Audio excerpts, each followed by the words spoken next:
You're not coming in.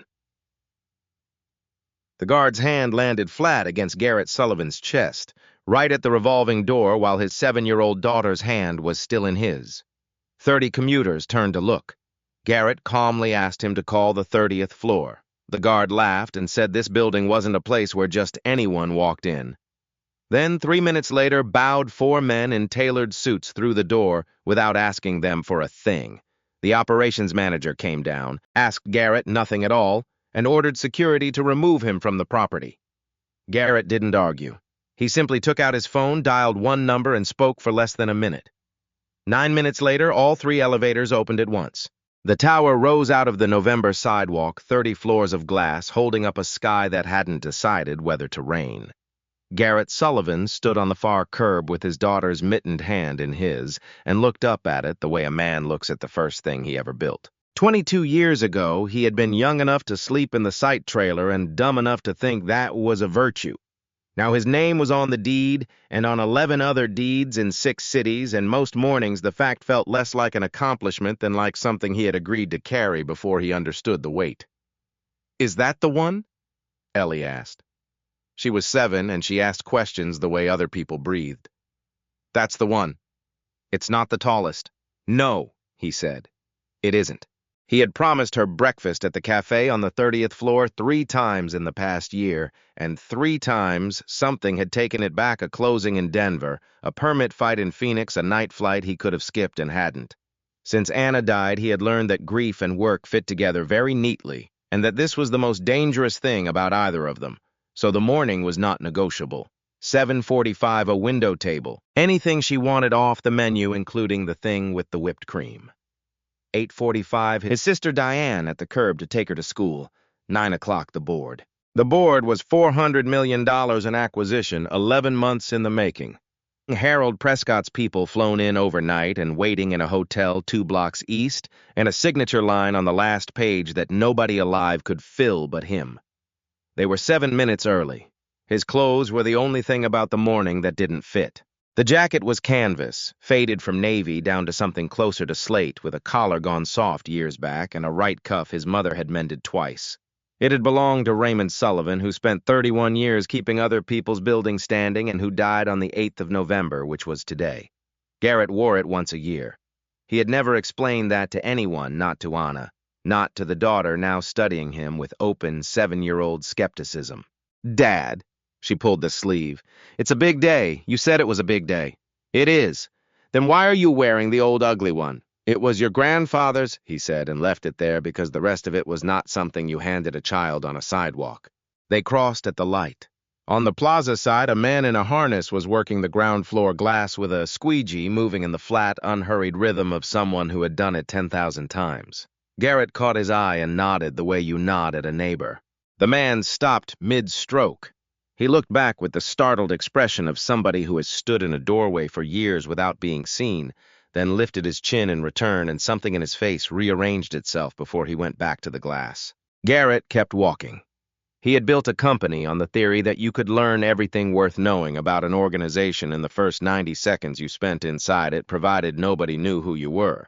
It was why he never announced these visits. 12 buildings, no advance notice, no car at the curb, no vice president waiting with a folder. Just a man in ordinary clothes walking through a door to see how the place treated him when it had no reason to. He had done it 40 or 50 times over the years. It had never once been anything but boring. Through the tall glass, he could see the lobby already filling granite floor, the long reception desk, the elevator bank blinking through its morning arithmetic. Somewhere above all of it, a table was being wiped down and set for 2. Ellie ran ahead toward the revolving door, and Garrett, following her, was thinking about pancakes. The guard came out from behind his post before they reached the glass. He was young, 25 or 6, in a uniform pressed sharper than the job called for, and Garrett watched his eyes do the thing eyes do.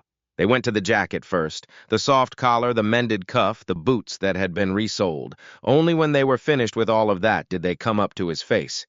"Sir!" The hand landed flat against Garrett's chest, not hard, but there. "You're not coming in." Ellie stopped walking. Her fingers tightened around 2 of his. "Good morning," Garrett said. "We've got a 7:45 upstairs." The name tag on his chest said Mills. He wasn't looking at Garrett's face anymore. Tenant badge. Not on me. Call the 30th floor and they'll clear both of us. It'll take you 40 seconds. I don't call floors for people off the street, Mills said. Then run the name through the visitor system. Sullivan. Garrett kept his voice exactly where it had been. 2 L's. Mills didn't move toward the desk. He raised his voice instead, and he pitched it for distance rather than for the man in front of him. Sir, let me be clear because I'm only saying it once. This building isn't a place where just anyone walks in. Behind them, the whole current of the morning sidewalk lids on coffee cups, badges in hand, slowed.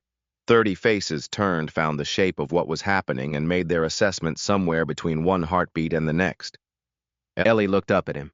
Dad, are we not allowed in? The guard's eyes dropped to her, and for about 1 second the whole arrangement of his face came apart. He was 25 years old, and there was a child in a purple coat looking up at him, and whatever he had built in himself over the last minute had nowhere to put her. Then it went back together harder than before. You need to step off the entrance. Garrett stepped off the entrance and watched the clock over the reception desk inside run through 3 minutes. Then 4 men came up the plaza from a car double-parked in the loading zone. Camel overcoats over charcoal, one of them still finishing a sentence into his phone. They did not slow down, and they did not reach for anything. Mills turned, and the whole shape of him changed, shoulders down, chin down, the hand that had been on Garrett's chest, now on the door, holding it open, and he said, "Good morning, gentlemen," in a voice Garrett had not heard him use. Not one badge, not one name, not one question. The door turned, the men went in. Mills came back to his post and put his eyes on Garrett again, and by then Garrett had understood that he was reading the whole thing wrong. This was not a man following a procedure badly. There was no procedure. There was a sorting, it happened in the first half-second, and it happened at the coat. 3 weeks ago somebody came in off this plaza and got all the way to the elevators. Mills said more to himself than to Garrett. 90 days probation with my name typed on it. There it was, Garrett thought. Not malice.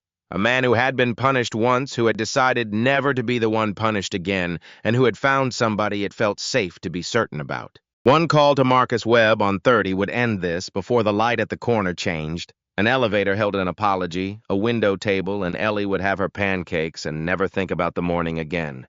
He did not make the call. There were 2 reasons, and only one of them was about the company. For 22 years, he had told people that you measure an organization by how it treats someone who can do nothing for it. He had never stood still long enough to watch the measurement finish. He wanted to see how far it went. The other reason was standing beside him in a purple coat with her hand in his.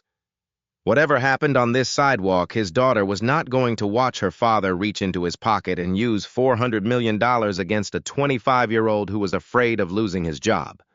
At 10 minutes to 8, the young woman from the reception desk came out through the side door. She had a lanyard and a cardigan and the careful walk of somebody 5 months into a first real job. She stopped a few feet short of them, looked at Ellie, then at Garrett, then at Mills. "Trevor, let me just run him through the visitor system," she said light about it, the way you offer to hold a door. "It's right there, 30 seconds. Mills didn't turn around. "It's handled, Maya." The wind came around the corner of the plaza, the way it does in November, and Ellie began to shiver in the particular way children do when they are trying not to. Maya looked at the child. Then she did something nobody had told her to do. She crouched, said something to Ellie that Garrett could not hear, and held out her hand. "She can wait at my desk," Maya said to Garrett. "It's warm and I'll be right beside her." Garrett crouched too. "Go with her. I'll be standing right here where you can see me." And Mills let her through. That was the part Garrett would keep coming back to later. The guard stepped aside and the door turned and the 7-year-old went into the building and her father did not. Whatever was being enforced on that plaza, it was not a rule about who belonged inside. It was a rule about him. The operations manager came down at 4 minutes to 8. She was somewhere near 40 in a gray suit with a tablet held against her chest, and she arrived with the unhurried confidence of a person who has never been the one asked to prove anything. Mills gave her about 15 seconds of explanation. She did not ask Garrett his name. She did not ask what floor. She did not touch the tablet or the desk or the phone on her hip. "I'm Claire Donovan. I manage this property," she told him, and her tone was flawless, warm level, professionally sorry. "Here's what we'll do. Your daughter is welcome to wait in the lobby where it's heated. You'll need to wait off the property.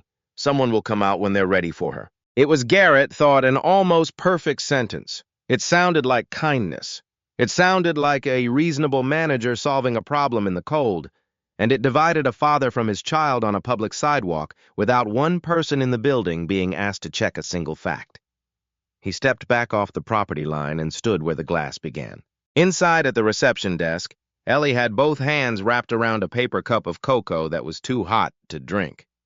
She found him through the window and waved. He lifted a hand back. On the wall behind her head, small and square and catching the lobby light, was a brass plaque. From out here it was only a bright shape. He knew every word engraved on it. He had chosen them. He was not going anywhere now. By 5 minutes past 8, the plaza had an audience. It assembled the way crowds assemble without anyone deciding to form one. People came up from the train, and the parking structure saw a man in a work jacket standing at the edge of the property with a guard posted on him and adjusted their path by 3 or 4 feet without breaking stride. A few looked. Most looked and then made a point of not looking, which took more effort and told him more. They said things at conversational volume the way people talk in front of furniture. Somebody thought he had probably slept in the garage again. A woman told her friend the building had a real problem with this last winter. A man in a quilted vest raised his phone, took a photograph from about 15 feet away, and turned the screen to show his coworker, and the two of them laughed at whatever the picture had made him into. Garrett let it go past him and tried for the 4th time the thing that would have ended all of it. "Call Marcus Webb on 30, he said. "Tell him a man named Sullivan is standing at your front door. If I'm lying, you'll know in 40 seconds and I'll walk away." Trevor Mills had found his rhythm by then. He answered at a volume calibrated for the people behind Garrett rather than the man in front of him, chin up, hands loose at his belt, and said that he wasn't going to keep having this conversation and that Garrett was welcome to take it up with the city if he had a complaint. Garrett tried it every way it could be tried after that: the visitor system, the tenant directory hanging framed and public just inside the doors, and finally the simplest version of all, any name at all on any floor above the 10th. Nobody moved. That was the part he kept turning over. Not the hostility, which was loud and stupid and would burn itself out. The stillness. There were 9 people standing inside that lobby within reach of a telephone, and the check would have cost one of them under a minute, and not one of them wanted it enough to spend the minute. Claire Donovan stood just inside the glass with her arms folded over the tablet and watched. She did not come out again. She did not tell Trevor to stop, and she did not tell him to continue, and Garrett understood that this was the entire mechanism. She had said nothing. So everything Trevor did next was permitted, and none of it would ever have her name on it. His phone buzzed against his hip.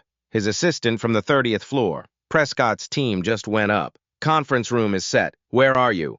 He typed with one thumb, watching his daughter through the window. 5 minutes. It was a lie, and he knew it was a lie while he was writing it. $400 million was assembling itself in a room 300 feet above his head. 11 months of work with a signature line only he could fill, and the distance between him and that room was 1 sheet of glass and one man's opinion about a coat. Inside, Ellie had gotten the lid off the cocoa. She held the cup with both hands and kept her eyes on him with an unblinking seriousness that hurt worse than the laughing did because she had stopped asking to come out. 7 years old, and she had already worked out that asking made it worse for him. A woman in a red scarf slowed as she passed him, and for a moment her face did something honest and uncertain, and Garrett thought she might be the one. She went inside. He looked up at the building he had spent 2 years of his life putting into the ground and thought, "I built this, and it does not know me." At about 8:15, the side door opened, and a cleaning cart came out onto the plaza, pushed by a woman in a gray uniform shirt with a ring of keys at her belt. She was heading for the trash receptacles at the corner, and she had gone perhaps 4 steps past Garrett when she stopped. She backed the cart up. She looked at him the way you look at a face in a photograph you're trying to place, and then her whole expression opened. "Mr. Sullivan." Trevor Mills came off his post. "Rosa, keep moving." Rosa did not keep moving. She let go of the cart handle and turned to the glass where Claire Donovan had come out through the revolving door with the tablet still against her chest, and she spoke loudly enough that half the plaza heard her. "Ms. Donovan, this man owns this building." Nobody laughed. That was the strange thing. The crowd, which had been perfectly willing to laugh at a photograph 30 seconds earlier, went quiet because Rosa had said it the way people say things they have no reason to invent. "I was on the crew that cleaned this lobby before the ribbon ever went up," she went on. "I came back on staff 15 years ago, and I never left. I know his face, and he hung that plaque on that wall with his own hands. I watched him do it." She lifted her arm and pointed through the glass past the reception desk to the brass on the wall behind Ellie's head. Claire did not look at the wall. Garrett watched her not look. That was the moment he thought later, not the hand on his chest, not the 4 men in overcoats. This. A woman offered the building the truth in 11 seconds, and the manager of the building did not turn her head 12 inches to check it. What Claire did instead was smile, and her voice came out warm and patient and entirely reasonable. Rosa, I appreciate that. I do. But you're on shift, and this isn't your area, and I'd hate for it to become a thing. She let that sit exactly long enough. The trash on the east corner is running over. Would you take care of that for me? The plaza was silent enough that everyone heard how the sentence worked. There was no cruelty in a single word of it. It contained a compliment, a job title, and a threat, and it did not require Claire to say any of the three out loud. Rosa stood there with her hand still half raised toward the plaque. She carried a badge that opened the loading dock and the janitorial closets and nothing else in that building, and she had just watched her own testimony set aside on the grounds of who had offered it. She lowered her arm. She took the cart handle. She looked once more at Garrett with an apology in her face that he never wanted her to carry. "I'm sorry, Mr. Sullivan," she said quietly.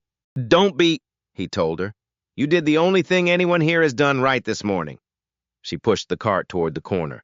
Garrett watched her go, and when she glanced back, he gave her the same nod he had given the man on the squeegee an hour earlier, and Rosa straightened up about an inch as she walked. Something had changed in the crowd, though. Claire had already turned away, and Garrett did not think she had seen it. The woman in the red scarf had come back out and was standing near the planters. The man in the quilted vest was no longer laughing at his photograph.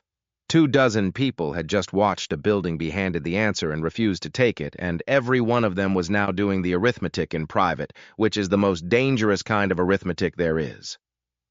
Garrett kept his eyes on the wall inside. He was standing 11 feet from his father's name, and he could not get to it. At 8:20, the revolving door turned, and 2 men in overcoats came out onto the plaza, heading for the coffee cart at the east corner. Garrett knew both of them. The older one was Harold Prescott, who had spent 11 months across a video screen from him and had never once been in the same room. They had argued about escrow terms for 6 hours in October with a camera between them. In person, in daylight, Prescott was shorter than Garrett had pictured. Claire Donovan was still on the plaza from the business with the cart. Her arm was up one finger, pointing him toward the public sidewalk and away from the entrance when she saw the coats. The change took less than a second, and Garrett watched all of it.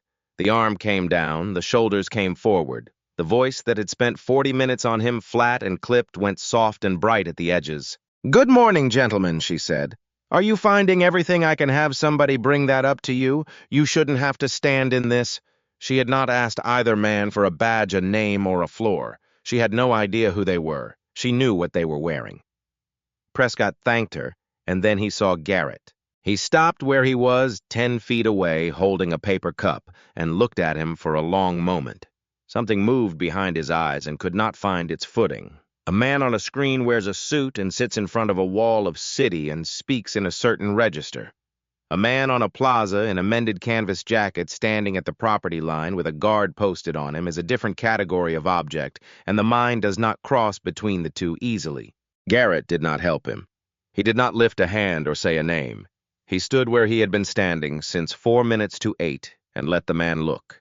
$400 million was waiting in a room on the 30th floor with his signature line at the bottom of it, and he could have collected it in one sentence, and the sentence would have cost him the only true thing he was going to learn today.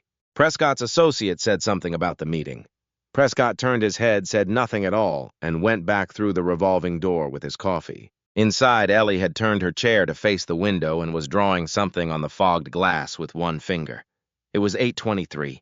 In 22 minutes, his sister would pull up at the curb to take the girl to school, and he would have to explain to Diane why the two of them had spent the morning on opposite sides of a window. He found that he did not have the words for it yet. Claire watched the 2 men go with the expression of a woman who had handled something well, and as far as Garrett could tell, she had no idea what had just happened to her. Her career had been weighed at her own front door by the only 2 people in the building whose opinion could end it, and she had gone back to her tablet. At 8:28, Claire Donovan stopped waiting for him to leave on his own. "This has gone on long enough," she told him loud enough for the plaza. "You're interfering with the operation of this property. Tenants can't get through their own front door. I gave you an option an hour ago, and you're still standing here." She turned to Trevor Mills and to the second guard who had come up from the garage post and told them to remove him. Garrett Sullivan did not argue. He did not raise his voice or ask again for a phone or a name or a floor. He did not say the word owner or founder or deed. He did not look at the plaque on the wall behind the glass. What he did was reach into the inside pocket of the canvas jacket and take out a phone. The people nearest to him would describe it later in almost identical words. He did not scroll, and he did not search. He pressed one thing once and put the phone to his ear. It rang twice. Somebody answered. "It's me," Garrett said. "I'm on the plaza. Come down to the lobby. Bring everybody who's up there with you." Whatever came back to him took about 15 seconds. He listened to all of it. Then he said one more thing, 4 words, and the people standing closest agreed afterward that they had heard it clearly and could not agree on what it meant. "Don't tell them why," he said. He put the phone back in the inside pocket. The call had taken 51 seconds. Claire Donovan laughed not unkindly, which was somehow worse. "Calling your lawyer," she asked. "Go ahead. Call whoever you want. Nobody is going to make me let a man into this building on his own word. And if you had anybody on that phone who could vouch for you, we'd all have heard from them an hour ago." Garrett Sullivan said nothing to that either. He stood with his hands at his sides in the cold facing the glass, and his face gave the plaza nothing at all to work with. Nobody out there knew who had been on the other end of that call. A man near the planters told the woman beside him it was a bluff. The woman in the red scarf did not think it was a bluff and could not have said why. Inside the lobby, a 7-year-old girl who had watched her father make several thousand phone calls in her life had gone very still at the reception desk because she had never seen him make one standing up in the cold with his collar turned against the wind. Trevor Mills glanced at his manager, and something in the exchange steadied him. He took up a position at Garrett's left shoulder, close enough that his sleeve touched the canvas one, and stayed there. 300 feet above the plaza, in a room Garrett could not see, a telephone went back into its cradle. On the plaza, nothing happened at all. The line at the coffee cart moved. A bus sighed at the corner.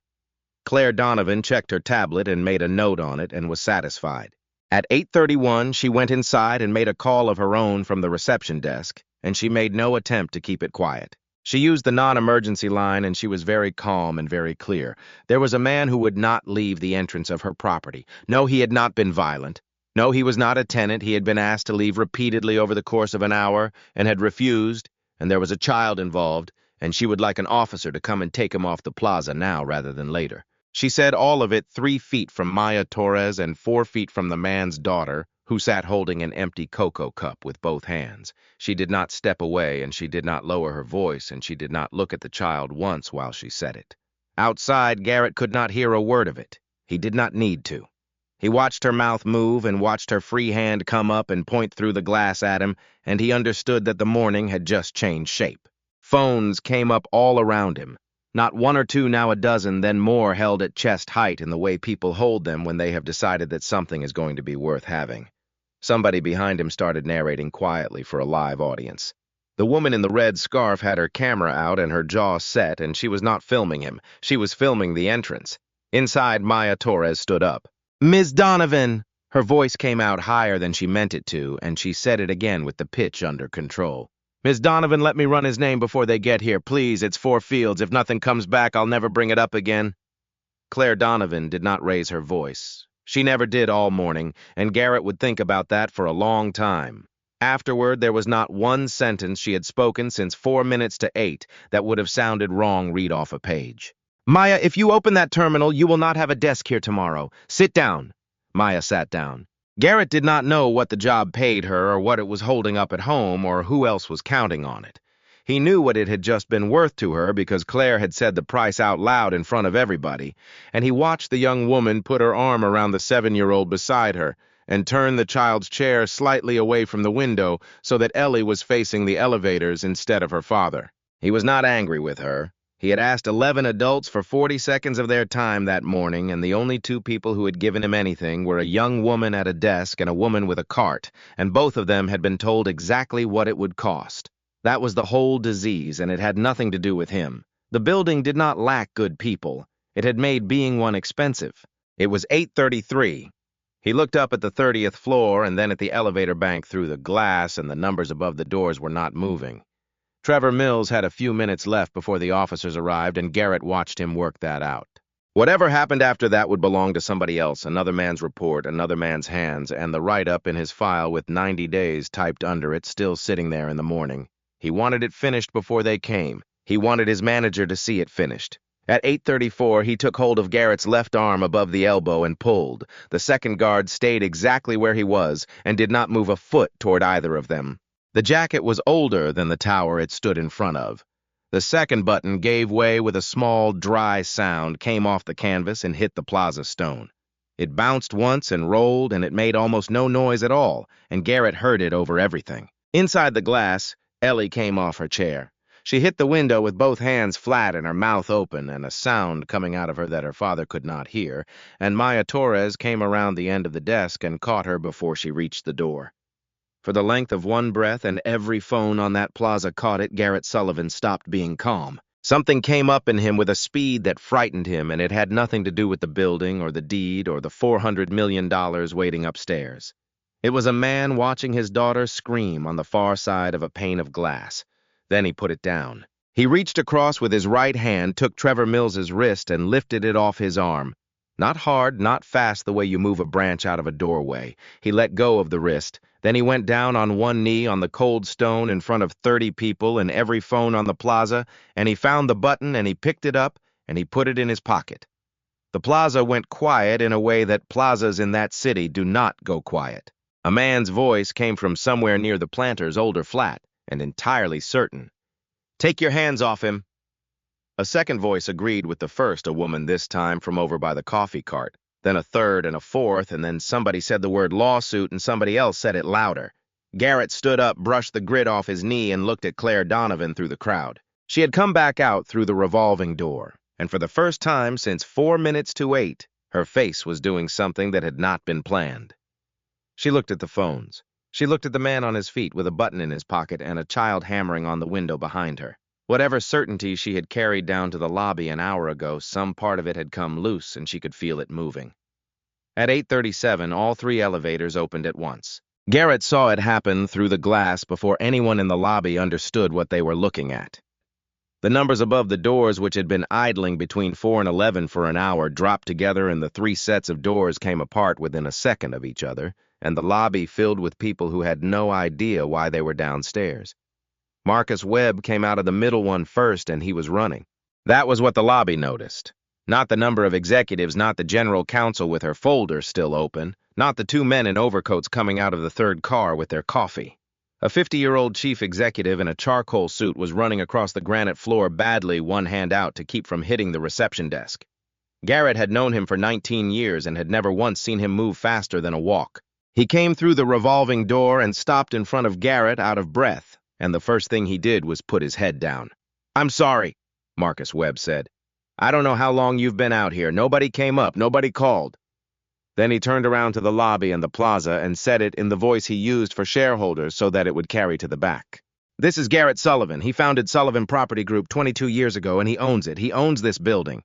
He owns the ground it stands on and the 11 others like it, and he has been kept standing outside his own front door all morning." Nobody in the lobby made a sound, and that was the moment the patrol car pulled up to the curb. 2 officers came up the plaza at an unhurried walk, taking in the crowd, the phones, the guard, the man in the canvas jacket, and the executive floor spilling out through the revolving door behind him. The older of the 2 had his notebook out. "Somebody here called us," he said. "Who's the complainant and who am I removing?" Claire Donovan was standing 4 feet from him, her mouth opened. Garrett watched her draw the breath for it and watched the sentence get as far as her teeth and stop there, and nothing came out, not a word, not a sound, not the beginning of one. The officer waited, and then he looked at Marcus Webb, and Marcus Webb told him there had been a misunderstanding at the door and that the property owner was standing beside him. Trevor Mills's hand was still resting against Garrett's sleeve. It came away slowly, an inch at a time, the way a man's hand comes off something when he has just been told what he is holding. He took 1 step back and then another, and his face had gone the color of the granite. Off to the left, near the corner where the trash receptacles stood, a woman in a gray uniform shirt had stopped with her hand on a cart. She did not say anything. She did not need to. Half the plaza turned to look at her because half the plaza had been standing right there 20 minutes earlier when she had told them all exactly this and had been sent to empty a bin. Inside, Maya Torres let go of the child. Ellie Sullivan came through the revolving door at a dead run in her purple coat, and she did not stop when she reached him. Garrett caught her under the arms and lifted her, and she put her face into the shoulder of the old canvas jacket and stayed there. Nobody spoke. The phones kept recording. The chief executive of Sullivan Property Group stood with his head still slightly bowed, and the executives stood behind him on the granite, and 2 officers stood on the plaza with a notebook that was never going to be filled out. And the man who owned all of it was still standing outside on the wrong side of his own glass holding his daughter in the November cold. He carried her inside. The revolving door turned, and the lobby he had drawn on graph paper in a site trailer 22 years earlier opened up in front of him, warm, bright smelling of coffee and floor polish with maybe 70 people standing in it and not one of them moving.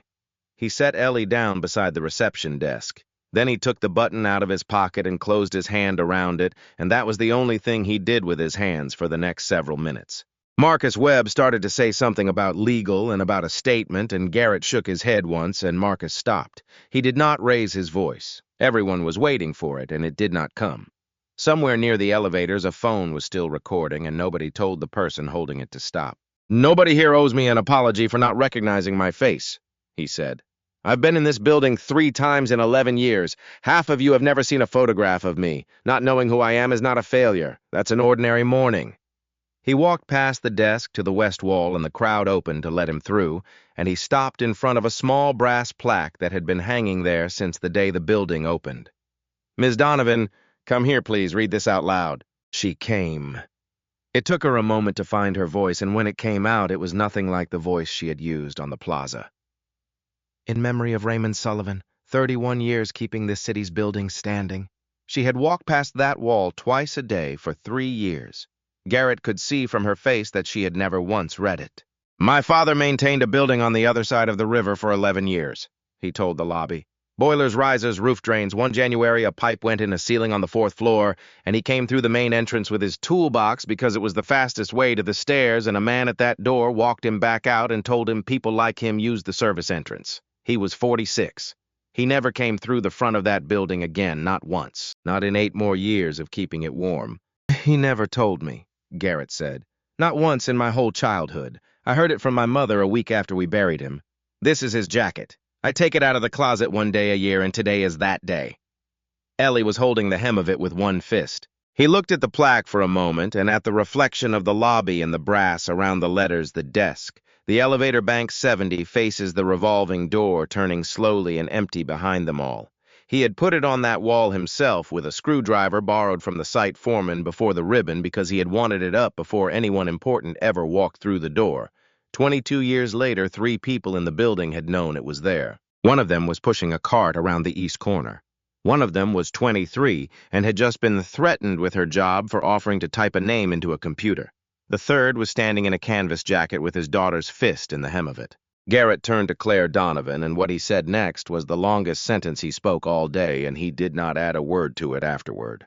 "You're not losing your job because you kept the owner out of the building. You're losing it because if I were exactly the man I looked like this morning, you would have done every single thing the same way, and you'd have gone up to your office at 9 and felt good about it." Claire Donovan did not answer. Nobody in the lobby answered for her. Garrett turned away from the wall and went looking through the crowd for the young woman from the reception desk. Trevor Mills was standing where he had stopped just inside the doors with his hands at his sides. "You're done here," Garrett told him. "Not for failing to recognize me, for deciding in half a second what I was worth, for saying it out loud in front of my daughter, and for putting your hands on a man because you thought nobody would ever ask you about it." The young man nodded and started to take the badge off his belt. Then Garrett asked him one more question, and he asked it loudly enough for the lobby. He wanted to know who had signed the write-up 3 weeks ago. Trevor Mills looked at Claire Donovan. Garrett let the lobby watch him look, and then he looked at her, too. "You're done as operations manager of this property," he said, "and you're done with this company, not because of 1 hour, because 1 hour showed me 3 years. Maya Torres was still behind the desk with her hands flat on the counter, and she had gone white because she had spent the last 90 seconds working out that she had also stood there and done nothing. I sat down, she said before he could speak. She told me I'd lose my job, and I sat down. I want you to know that I sat down. You asked twice, Garrett said. You were the only person in this building who asked at all, and the second time you asked it in front of your own manager, knowing exactly what it would cost you. You brought a child in out of the cold when nobody told you to. Being afraid afterward doesn't subtract any of that. Courage that costs nothing isn't worth naming. He gave her the job Claire Donovan had been holding effective that morning with Marcus Webb to sit beside her through the end of the year until she had the shape of it. Then he asked somebody to go out to the east corner and bring back the woman with the cart. Rosa came in through the revolving door still holding a bag of trash in one hand, and Garrett met her in the middle of the floor. I've known your first name for years, he said. I don't know your last one. Mendez, she said. He said both names together out loud so that the whole lobby had them. Then he apologized to her. Not for this morning, he said.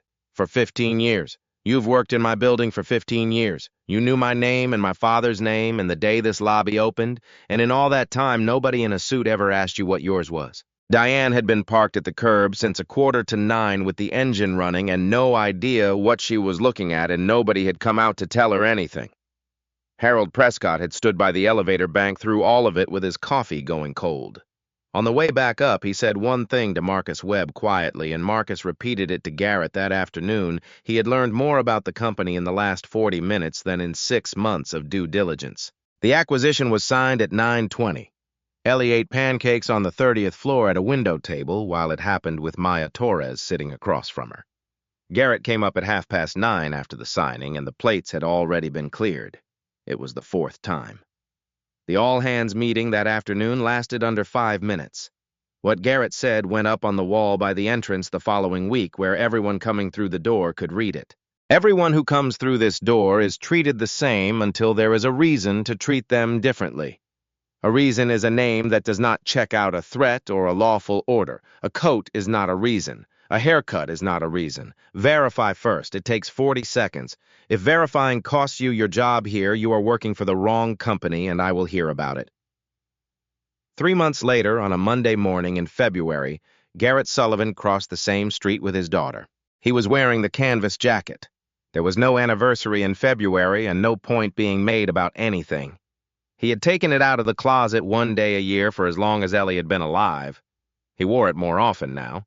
The second button was back on, sewn by hand and badly with the only thread in the house, which was gray, so that 1 button out of 5 did not match and never would. The guard at the entrance was new. He was 30-something with a wedding ring and a cold, and he stepped forward when they reached the door. "Morning, sir. Morning, miss. Can I get your name? I don't think I've badged you before." Garrett gave it. The man went to the desk, typed it, made a call upstairs, said thank you, and came back with a visitor badge and an apology for the wait. The whole thing took 40 seconds. He did not recognize Garrett. That was the part that mattered, and Garrett understood it standing there with the badge in his hand. The man had no idea who he was. He had looked at a mended jacket and a button that didn't match and a 7-year-old, and he had said good morning and asked for a name and picked up a telephone because that was the job and because nothing in the building told him to do anything else. A face can be remembered. A rule has to be built. Maya Torres crossed the lobby with a tablet against her chest and a badge that said Operations Manager, and she nodded at him the way you nod at somebody you work with and kept going. Over by the west wall, Rosa Mendez had a cloth out and was working the brass. She did it every Monday morning before the elevators got busy. Nobody had asked her to, and nobody had put it on a schedule, and when Marcus Webb had tried to have it added to the cleaning contract, she had told him not to. Ellie stopped in front of the plaque and read it the way she read everything now, out loud and slowly. "Dad, is Grandpa allowed to go in the front door now?" Garrett looked at his father's name on the wall of a building his father never saw in a lobby where a woman with a cart polished it every Monday, and a guard at the door asked everybody the same question. "He is now," he said. They took the elevator up to 30 for pancakes. A man can be measured in the first 3 seconds by a coat, by a haircut, by the shoes he has had resoled twice, and the measurement will be wrong almost every time. What a person is worth cannot be read off the outside of him. The respect you hand someone before you know who they are, that is the only honest measure there is of a person and of everything they build.